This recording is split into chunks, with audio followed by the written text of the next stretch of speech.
Graças a Deus por essa linda manhã, glórias a Deus. Amém? Convido a igreja a abrir suas Bíblias no Salmo de número 62.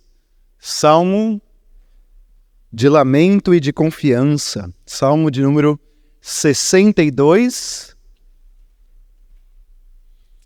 Nós vamos ler a segunda estrofe, que seriam os versos de 5 a 8.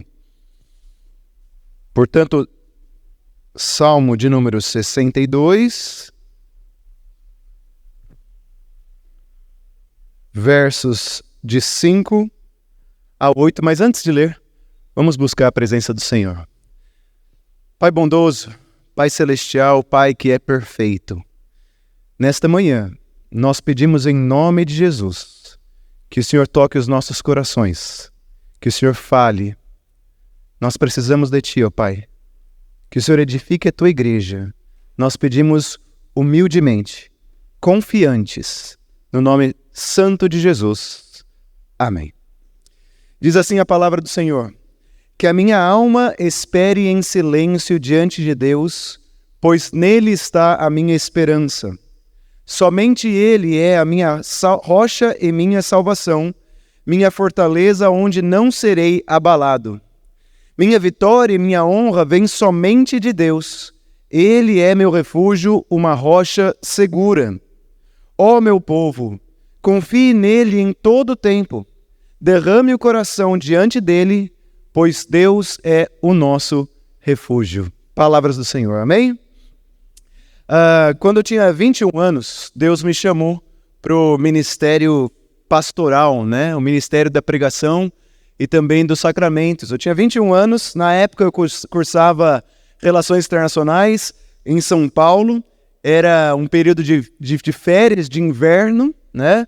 Estava bastante frio e eu fui chamado para participar de um acampamento. Seria o equipante, ou seja, aquele que cuida dos adolescentes nesse acampamento na cidade de Avaré.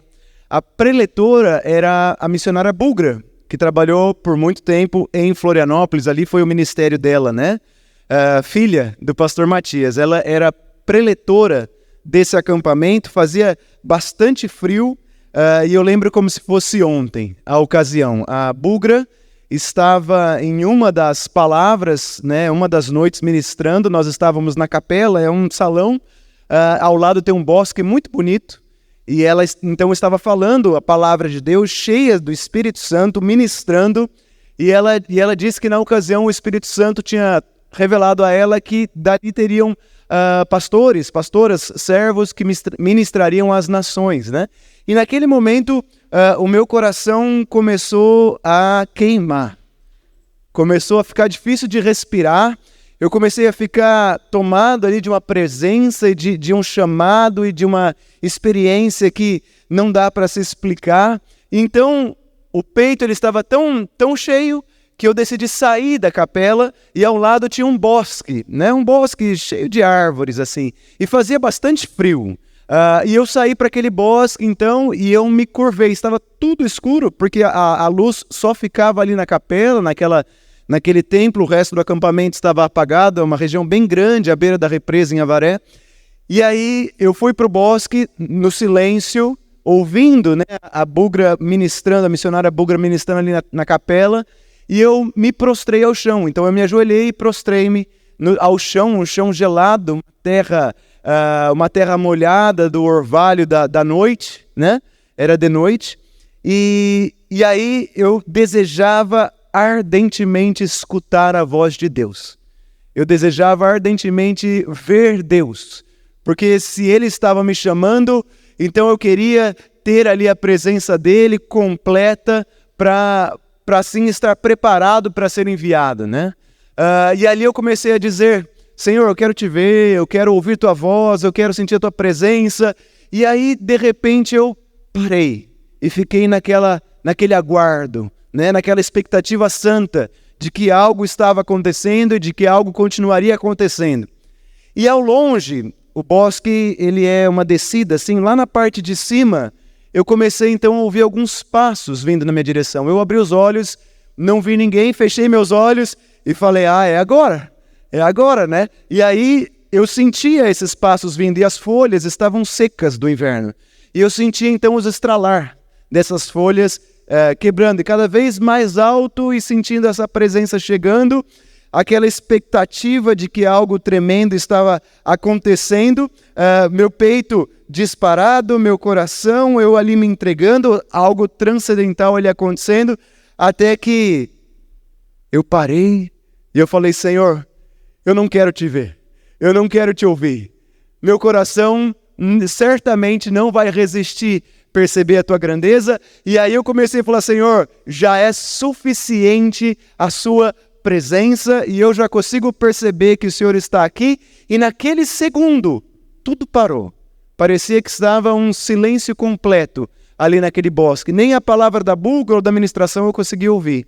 E eu senti como que o abraço de Deus no silêncio, como quando uma mãe pega a criança ou o adolescente no colo para que ela descanse. Ou como uma mãe, quando vai se despedir, eu não sei se você já viveram essa experiência na rodoviária, o filho que vai pela primeira vez estudar numa outra cidade, né? Eu sou do interior, é muito comum quem mora no interior estudar na capital, né? E dar aquele último abraço, que não tem nenhuma palavra, que é só em silêncio, como que um abraço de envio. E foi isso que eu senti naquele bosque, o abraço de Deus no silêncio. O silêncio de Deus, ele provoca pane na fé de muitas pessoas. O silêncio de Deus muitas vezes preocupa. Por que Deus está calado? Por que Deus não fala comigo? Desde essa experiência que eu tive na cidade de Avaré, no acampamento Cristo é Vida, eu tive a oportunidade de ouvir muitas e muitas histórias de pessoas falando: pastor, eu queria ouvir a voz de Deus, eu preciso de uma orientação, de uma resposta, de um conforto. E em meio à quietude de Deus, quais são alguns questionamentos que surgem? Será que eu fiz alguma coisa de errado? Será que eu não estou buscando Deus do jeito certo? Será que está faltando alguma coisa para Deus falar comigo? Ou, se o problema não sou eu, será que é Deus, então, que não está preocupado comigo? Que não está vendo as lutas que eu estou vivendo, não liga para mim? Nessa manhã, brevemente, eu quero falar para você, querido irmão e querida irmã, que talvez esteja vivendo o silêncio de Deus, ou que talvez alguma vez já viveu o silêncio de Deus. E eu espero, no nome de Jesus, que Deus possa tocar o teu coração como Ele tocou naquela noite na minha vida. E que você se sinta abraçado, mesmo sem ouvir a palavra de Deus, se sinta completo e preenchido pela presença de Deus. Eu quero junto contigo ler esse texto do Salmo 62, um salmo de confiança em meio ao lamento. A gente vai ler verso por verso e buscar desse sagrado e dessa palavra sagrada a experiência e o Espírito vivo de Deus que inspirou o salmista para falar. E nós vamos fazer então isso versículo por versículo. Começando, o primeiro versículo, que é o verso 5 que nós lemos, ele é como que Davi dizendo, ministrando a própria alma. Davi está falando com ele mesmo. Os estudiosos dizem que esse salmo de Davi foi escrito já no final do ministério dele. A gente sabe que ele sofreu bastante dificuldades no final do ministério dele, algumas perseguições, algumas lutas. E ele então fala: alma, espere em silêncio em Deus, que minha alma espere em silêncio diante de Deus, porque nele está a minha esperança. Em outras palavras, o Davi está dizendo: esteja diante de Deus, mesmo quando Deus parece não estar lá. Essa quietude de Deus, ela não é estranha só hoje, mas também na época de Davi, porque se ele está ministrando a si mesmo, é porque ele estava numa situação provavelmente desconfortável com esse silêncio de Deus. Então ele tem que falar para ele mesmo: calma, acalma minha alma, espera em silêncio em Deus, porque nele está a minha esperança. Essa quietude nos dias de hoje, ela ainda é pior, missionária Vera, porque, segundo John Stott, um grande servo de Deus que faleceu há alguns anos, ele diz que as modificações culturais, tecnológicas e da comunicação que nós vivemos nas últimas 2 ou 3 décadas, né, ele vai falar do final do século XX para o início do XXI, são sem precedentes. E ele fala que nós vivemos numa cultura de excesso de informação, excesso de emoções, excesso de expectativas, excesso de solicitações. A vida hoje ela é barulhenta. E eu não estou falando das ruas, da cidade. Eu estou falando também dos aplicativos e dos dispositivos móveis que nós temos, a televisão, o celular, o tablet. Eu vou citar aqui alguns aplicativos ou algumas redes sociais que são baseadas em falas sem parar. 24 horas, Fabião. A hora que você quiser vai ter alguém para falar alguma coisa. Vamos lá. Instagram, YouTube, Twitter, Facebook, televisão aberta, streaming, televisão fechada, Spotify, podcasts, TikTok. Tudo isso são aplicativos ou canais de comunicação. O tempo todo nós estamos ligados é como se a nossa antena tivesse sobrecarregada de informações e nós desacostumamos com o silêncio. John Stott já sinalizou isso no início dos anos 2000. Nós estamos tão acostumados com isso que quando estamos diante de Deus, queremos logo uma resposta. Queremos logo uma palavra. Queremos logo uma resolução do problema. E como é difícil lidar com o silêncio de Deus, estar diante dele. Como é desconfortável estar passando por uma situação e ver que aparentemente Deus ou a palavra de Deus não se mostra. O salmista, que é o rei Davi, ele ministra a própria alma e diz: ó minha alma, espere em silêncio diante de Deus, porque nele está a minha confiança. Veja, para o salmista Davi, ele diz: não fuja do silêncio, não evite o silêncio de Deus. Não tenha medo do silêncio de Deus. O silêncio de Deus não deve ser assustador, nem evitado, porque silêncio não significa ausência. Eu vou repetir, silêncio não significa ausência. Vocês querem um exemplo? Antecipei 5 dias de férias, acho que há 10 dias atrás, né? Eu com minha esposa viajamos, as crianças ficaram, né? Ficaram na casa dos avós. E eu tenho uma filha, para quem está nos visitando, eu tenho uma filha de 9 anos, a Catarina, um filho de 7, o Estevão, e um bebezinho de 2 anos e meio que se chama Matias, é o nome do nosso pastor titular aqui também. Mas quando eu falo lá Matias, eu não estou falando do pastor Matias, eu estou falando do meu filho, o bebezinho caçula, né? E então nós fomos até a casa dos avós, né, dos pais da minha esposa. E quando a gente chegou no portão, o portão ele faz um barulho peculiar, né? E a criança já sabe. E aí o meu filho do meio, o Estevão, ele veio correndo em minha direção. Ele veio correndo. Ele é muito do toque, né? E ele veio e ele me abraçou. E ele ficou em silêncio por um longo tempo. Vocês vão ver quando a Elisa fizer isso, que coisa mais deliciosa. E ele me abraçou, os olhinhos dele cerrados, apertados, aquele abraço de Hulk, né? Aquele abraço forte, e não precisou falar nada. Aliás, as palavras iriam atrapalhar. E naquele abraço, o meu corpo conectado com o corpo dele, o coração dele conectado com o meu coração, nós sentimos uma presença abundante de Deus, uma presença plena no silêncio. Porque o silêncio não é assustador, ou não deveria ser. O silêncio não significa ausência. O silêncio é também um espaço de trabalho, é também um tempo da vida. Eclesiastes 3:7 diz assim: há tempo de falar e tempo de se calar, ou deixar de falar. Quanta coisa, querido irmão, se Deus está falando com você hoje que está em casa, Deus pode estar dizendo a você em meio ao silêncio, simplesmente estando presente, simplesmente tocando teu coração, fazendo arder o teu peito, como o meu peito lá em Avaré ardia no silêncio de Deus, porque já era suficiente naquela noite fria. Talvez Ele esteja curando, intercedendo com gemidos inexprimíveis, simplesmente estando ali. Por isso o salmista diz no verso 5 que nós estamos lendo agora: aquieta minha alma diante de Deus no silêncio. O salmista Davi, ele parte da confiança, Débora. Ele confia. E o Salmo diz: bendito o homem que tem a sua confiança no Senhor. Bendito o homem que tem a sua confiança no Senhor. O silêncio de Deus não significa abandono, não significa desistência, não significa indiferença.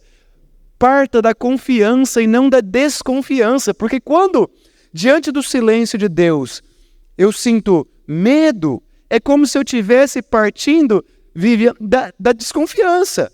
Deus não está, Deus não quer, Deus se esqueceu. Isso não é o caminho do reino que a gente vê, Rocha, nas Sagradas Escrituras. Agora, quando o salmista ministra a própria alma e fala: aquieta-te, porque nele está a esperança, eu parto da confiança de que está tudo sob controle. É como se Davi estivesse instruindo a própria alma, como que dizendo: ei, que é isso, minha alma? Por que você está inquieta diante do silêncio de Deus, sendo que Deus está aqui? Veja, a audição não é o único sentido que Deus nos deu para nos relacionarmos com Ele e com o mundo. Temos também, por exemplo, o toque. Várias passagens Jesus fala sobre o toque. A mulher do fluxo de sangue, em Marcos capítulo 5, verso 31, Jesus pergunta: quem me tocou? Porque de poder saiu dele. O toque, que é um outro sentido, diferente da audição e da visão, ele requer proximidade. Eu posso ouvir um youtuber que está lá nos Estados Unidos falando, mas para eu tocar essa pessoa, eu tenho que estar na órbita dela, correto? Eu tenho que estar próximo a ela. O abraço, o colo, o enxugar as lágrimas, tudo isso exige presença. Por isso, esteja diante de Deus, mesmo quando Deus parece não estar lá. Amém? Vamos para o próximo versículo? Aí ele continua. Verso 6. No verso 6 ele diz assim: somente Deus é a minha rocha e a minha salvação, a minha fortaleza onde não serei abalado. Não é isso? Obrigado, Carol. Pode isso, deixar aí. Veja, a palavra de Deus diz que nós somos um misto de barro e sopro divino. Gênesis 2:7 diz: o Senhor Deus formou o homem do pó da terra, fez ali do barro, e soprou em suas narinas o fôlego de vida, e o homem se tornou um ser vivente. Sobre essa passagem, Fabião e Isa, especificamente, tem um poeta português chamado José Tolentino de Mendonça que diz, abre aspas: quando Deus nos despertou para a vida, caminhamos como que tateando a sua presença. E aí ele cita Hebreus 11:27, que faz referência a Moisés na saída do Egito, que diz: como se víssemos o invisível. Tateando, vendo. A Deus ninguém nunca ouviu em sua plenitude, porém a sua presença nos toca e dá sentido. Tem uma passagem em Jeremias, fiquem comigo aqui, Jeremias capítulo 18, verso 2, que diz assim, Deus diz a Jeremias: levanta-te, desce à casa do oleiro, pois lá te farei ouvir as minhas palavras. Há um sentido de uma palavra de Deus que se colhe apenas na oficina do oleiro, contemplando a incessante dedicação das mãos do oleiro, mesmo quando ele está em silêncio. Nós não somos rocha, nós somos barro. A nossa força não está em nós. Então, quando o salmista fala: aquieta minha alma em silêncio no Senhor, porque nele está a minha esperança, a partir do verso 6, ele começa a dar a razão do porquê ele pode descansar. E a primeira razão é: eu sou de barro, eu sou pó da terra com o sopro divino, mas a minha rocha, que daí é segura, e a minha salvação, ela é o Senhor. Quero contar mais uma história para esse ponto. Essa semana, o Matias, o meu filho caçula, ele teve um pesadelo. Leia, ele teve um pesadelo e começou a chorar no meio da noite. E aí era a minha vez de acordar. Lembra o filme do Rei Leão? Tem o Rei Leão e a esposa, né? Fala, até 6 horas da manhã é você. Era a minha vez. E aí eu fui lá pro quarto. Eu pergunto a vocês, o que o Matias queria? Que eu fizesse assim, ó, com as 2 mãos para trás e falasse, filho, tá tudo bem, pode dormir. É isso que ele queria? O que ele queria? Cola. O que eu fiz? Me abaixei, peguei ele, pus ele no colo, não falei uma palavra, Norine. Eu pus ele no colo e devagarzinho, balancei. O coração dele estava disparado, né? Começou a se acalmar. Ele sentiu talvez a minha respiração. De repente a respiração dele começou a ficar profunda, sabe? Quase que com um ronco assim, né? Sim, profundo. E ele dormiu de novo e eu coloquei ele na cama. Sabe por quê?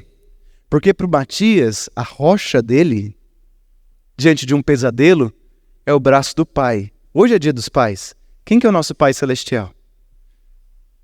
Quem que é o nosso Pai? É Ele, é o Senhor Deus. E Ele pega-nos na mão, como no colo, como uma rocha, e nele nós de barro, frágeis, abraçados pela presença dEle, nos sentimos plenamente seguros, meu irmão. Eu sei que muitas vezes o nosso grau de sensibilidade no silêncio, a gente não consegue ver isso, mas em nome de Jesus, que Deus, que você sinta, que você tenha olhos para ver e ouvidos para ouvir e sensibilidade para sentir e obediência para se submeter a essa confiança da palavra de Deus, que certamente que a bondade e a misericórdia do Senhor nos seguiria todos os dias das nossas vidas. Este salmo, que é o Salmo de 62, é considerado um salmo de confiança. Ele faz parte da tradição sapiencial do lamento. É uma afirmação de confiança em Deus, apesar de um motivo de lamento, que é o silêncio. O salmo de confiança ele está inserido na tradição do lamento, porque ele parte de um tema de lamento e ele termina com ação de graças. Ele vai do lamento por uma situação difícil que aconteceu, tá bom? E ele termina com a adoração a Deus, agradecendo a Deus, exaltando a Deus. Esse salmo ele era lido no Templo de Jerusalém. No Templo de Jerusalém, no ambiente cultico, eles liam o Salmo 62 e as pessoas aprendiam não como da boca de um profeta ou de um sábio ou de uma pregação, mas elas adquiriam o conceito da doutrina judaico-cristã, posteriormente, né, no tempo do Novo Testamento, a partir desse atributo. E sabe qual que é, Bruno, o atributo de Deus nesse salmo que é revelado? Sabe qual, presbítero? A onipresença de Deus. A gente não aprende isso quando pequeno? Onipresença, onisciência e onipotência, atributos de Deus. Deus é o Todo-Poderoso, está presente em todos os lugares e sabe de todas as coisas.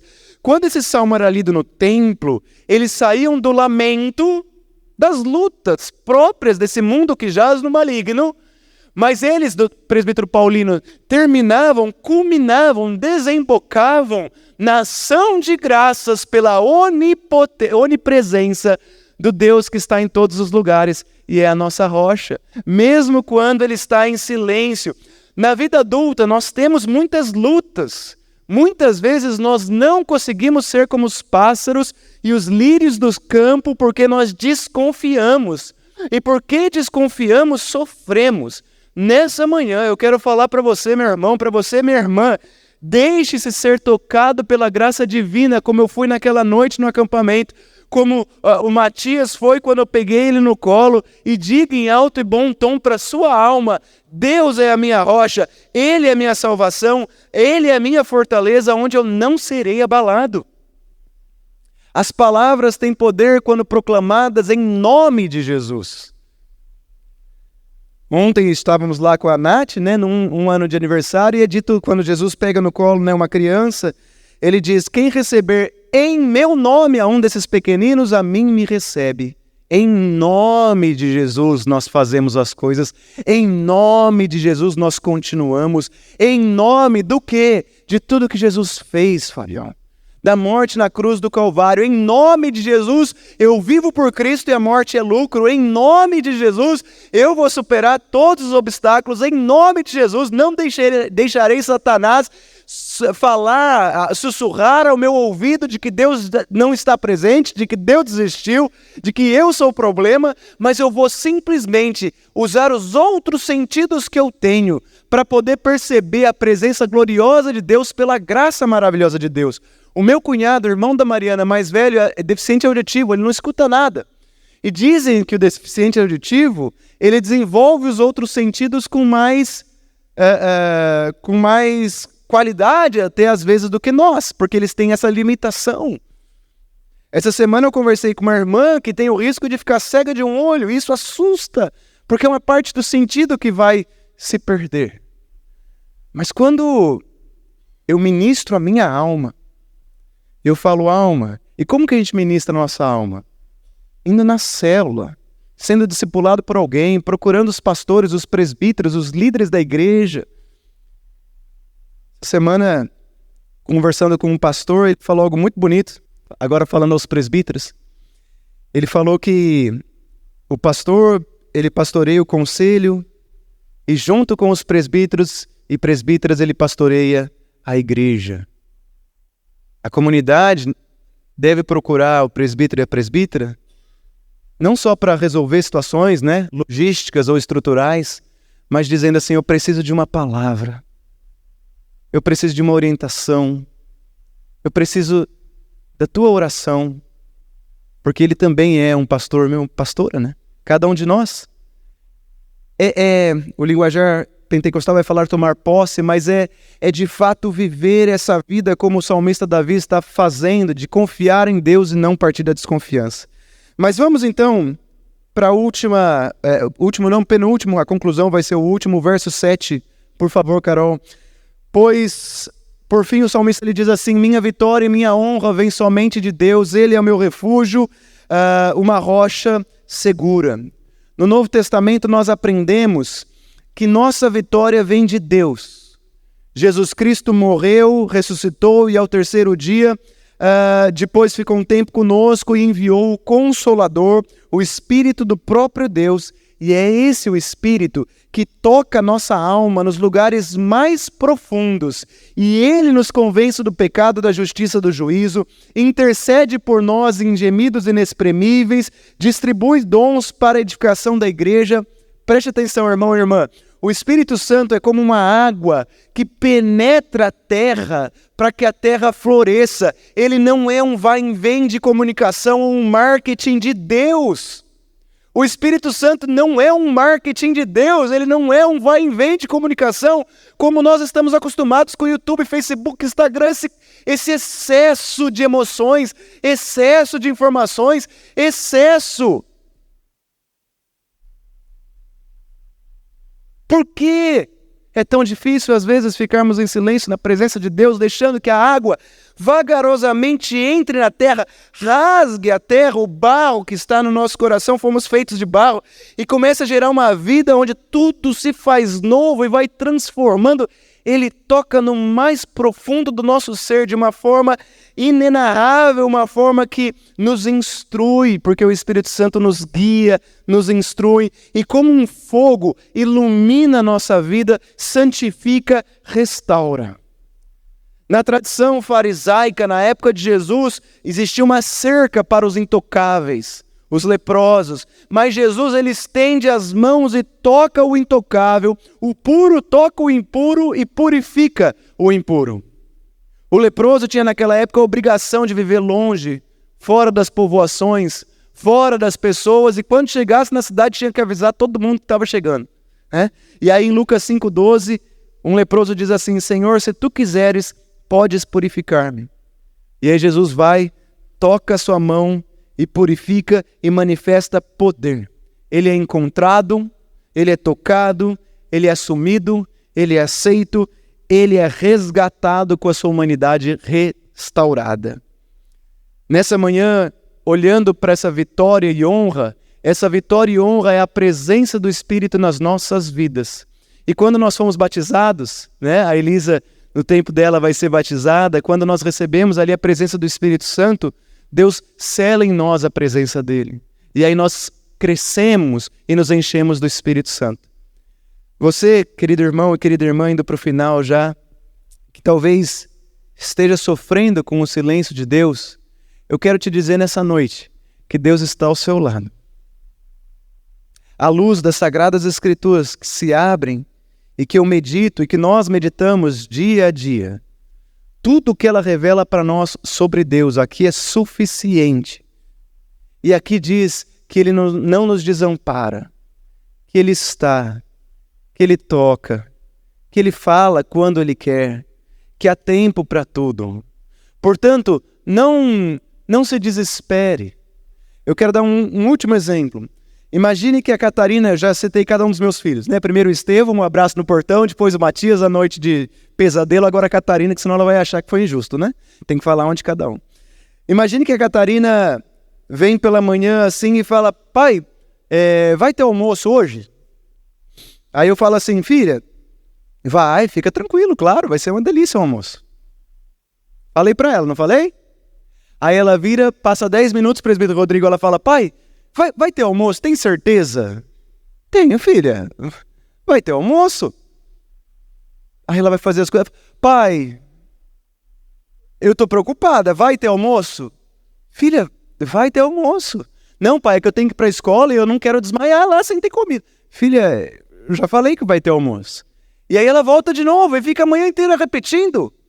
Como um pai, vendo as vãs repetições dela, eu vou falar assim, filha, eu sou teu pai. Eu te falei, vai ter almoço. Você vai comer. Não se desespera. O que eu quero como você, filha, é que nessa manhã você viva a potencialidade de tudo que tem aqui. Vai brincar, vai fazer sua tarefa, vai ler a Bíblia, vai assistir uma televisão, vai se divertir. Porque eu vou te dar tudo o que você precisa. Eu vou cuidar de você. Agora, se ela fica ansiosa, o meu coração vai ficar triste não com ela, mas por ela. Entende? Eu não vou ficar triste com ela, mas por ela. Eu vou falar, filha, não se preocupa. E com Deus? Deus falou. As promessas dele são claras. A gente estuda, querido irmão, querida irmã, na escola dominical, quem é da igreja desde pequenininho, as histórias de providência de Deus. Eu já ouvi da boca do meu avô, da minha avó, do meu pai, da minha mãe, da minha madrasta, do meu irmão, do pastor.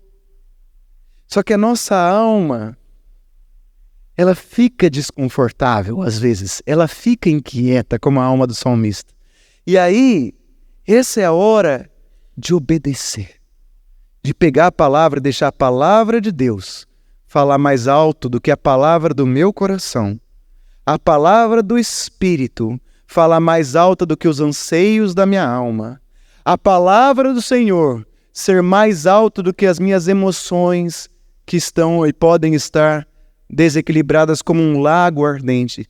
E aí, falar, viu, irmão, irmã? Fala em voz alta. Não precisa falar 1 milhão de vezes, mas fala, Senhor, a minha alma está inquieta. Eu não tenho ouvido a tua voz, mas eu confio no Senhor. E eu peço que o teu Espírito me dê todas as condições de enfrentar esse momento descansado na tua presença. Em nome de Jesus. Amém. Que a gente possa ter essa força do salmista Davi de sair do lamento e culminar na ação de graças, sair do pranto e terminar sorrindo.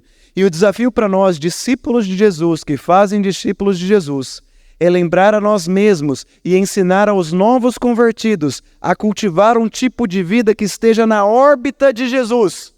Que não use só o ouvido, porque eu estou cheio de ouvir tantas coisas nesses aplicativos e dispositivos móveis. Que eu me submeta à luz da palavra do servo John Stott e descanse também no Senhor. Que eu saia de um piloto automático de crenças vazias, baseadas na desconfiança, numa relação utilitária com Deus, aonde eu vou agradecer e glorificar a Deus, ser e apenas ser, Ele satisfazer os desejos do meu coração, ou ele resolver os problemas que eu entendo. Saia desse caminho em nome de Jesus e se curve num caminho de confiança onde o Espírito vai descendo como uma água e fazendo brotar a vida no teu coração, para que você possa desfrutar plenamente dessa presença que alegra os olhos de Deus. Eu tenho percebido que se tem uma coisa que alegra a Deus, Rocha, é a fé. Todo o texto que eu tenho lido ultimamente mostra como Jesus até parece que se surpreende com a fé. Olha isso, nunca vi tamanha fé. A tua fé te salvou. Que fé! Ele se alegra porque sem fé é impossível agradar a Deus. Então, parta da fé, peça a Deus fé. E aí ele termina, Carol, e agora é a minha conclusão. Ó meu povo, confia. Aí ele deixa de falar para a própria alma. Tá vendo, Ló? No verso 8 ele não está mais falando com ele, agora parece que Davi está falando com a congregação. E é isso que acontece quando é lido esse texto no templo. Ó meu povo, agora está falando com o povo, não mais com a alma, né? Confie nele, às vezes. É isso que está escrito? Confie nele em todo o tempo. Derrame o teu coração aonde? Diante dele. Pois Deus é o nosso refúgio. E aí tem um interlúdio. Esse salmo, ele é assim, agora é a hora de ficar quieto. Sabe? É o selar. É a hora de deixar agora isso entrar na nossa alma.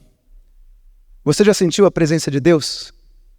Deixe-se tocar pela presença de Deus. Lamentações 3, 24 a 26 diz assim: bom é o Senhor para os que esperam por Ele, para a alma que o busca. Bom é ter esperança e aguardar em silêncio a salvação do Senhor. E Atos 8,32 diz assim: Jesus foi levado como ovelha para o matadouro, e como cordeiro mudo diante do tosquiador, ele não abriu a boca.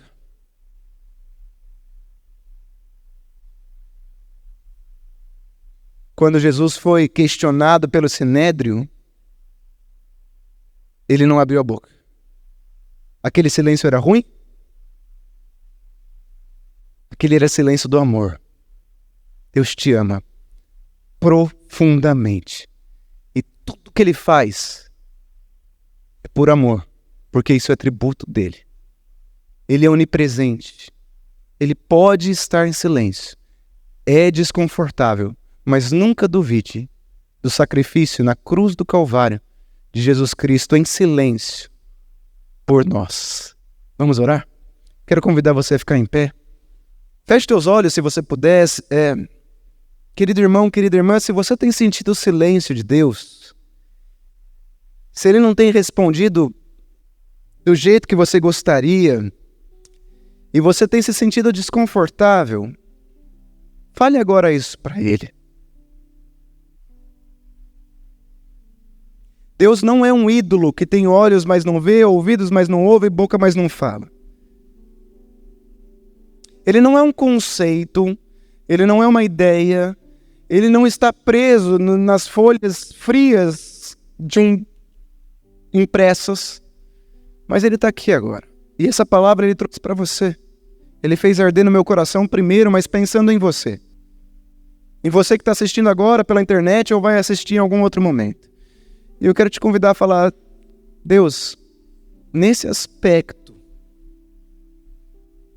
me doeu um pouco o seu silêncio. Mas eu te amo. Fala para Ele. Eu reconheço que Jesus, como um cordeiro mudo, morreu na cruz do Calvário. Eu recebo a palavra do John Stott e de outros que dizem que nós vivemos num tempo muito maluco de barulhos. E às vezes eu quero ter uma relação com o Senhor como eu tenho com o YouTube, com o Facebook, com o Instagram, querendo uma resposta e já uma postagem E eu sei, Pai, que as coisas não são assim, que o Senhor tem o seu tempo, o seu kairos, o tempo oportuno em que o Senhor está fazendo. Eu sei que a água santa da Tua presença está escorrendo sobre a minha vida todos os dias e fazendo florescer coisas novas. Vamos orar. Santo Deus, eterno Pai, obrigado por Tua linda palavra do salmista no Salmo 62. Obrigado, Pai, porque nessa manhã o Senhor nos lembra de ministrar nossa própria alma como discípulos do Senhor Jesus que fazem discípulos. O Senhor nos lembra a colocar o nosso coração no lugar certo. O Senhor nos lembra a confiar. O Senhor nos lembra, Pai, a descansar, porque a nossa esperança está no Senhor, porque nós somos de barro, ó Pai. Mas o Senhor soprou o Teu Espírito em nós quando nós nascemos de novo, e as Tuas mãos, o Senhor é a nossa rocha.